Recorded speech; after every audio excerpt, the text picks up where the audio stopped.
What are the requirements for a company to sponsor you? A lot of applicants want to go to their employer and say, hey employer, this is what it takes to sponsor me. In this video, I'm going to give you a brief description of the requirements for an employer to sponsor an applicant on a 482 Skills in Demand visa.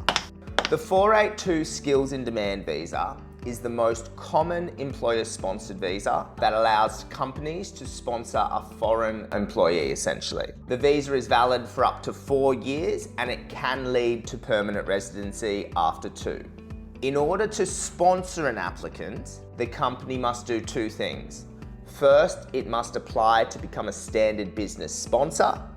And secondly, it must nominate the employee to fill the role. So in step 1, applying to become a standard business sponsor, basically the company needs to apply to immigration and demonstrate that it is operating lawfully in Australia, it has no adverse information in its business background, and it has the financial capacity to employ the applicant. Immigration will want to see that the company's been paying its taxes, it's lodged its tax assessment, and it's got financially capable of sponsoring. The immigration charge for this is $420. At the nomination stage, the company will need to show some additional requirements.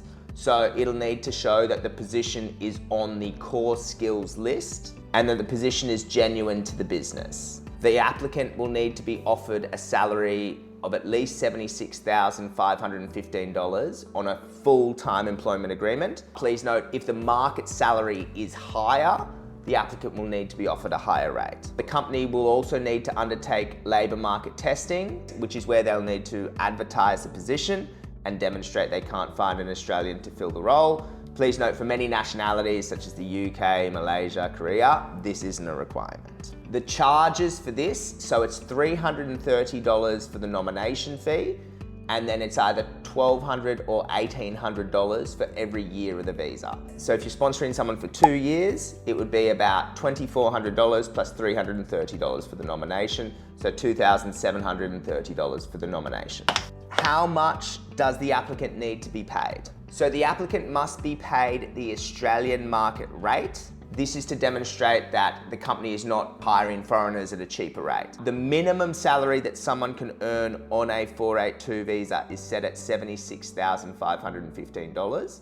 However, if people in that occupation are generally earning a higher salary, the applicant would need to be offered a higher salary to demonstrate we're not undercutting Australian workers.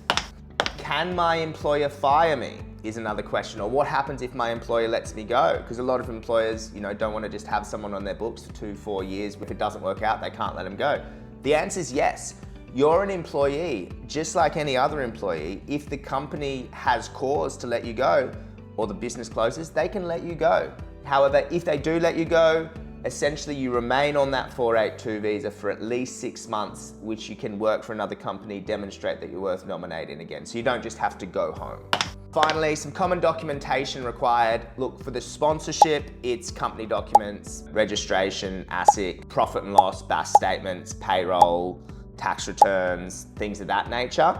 For the nomination, obviously, the employment agreement, position description, organisation chart, and then evidence of, that you're getting paid the market salary is also quite crucial.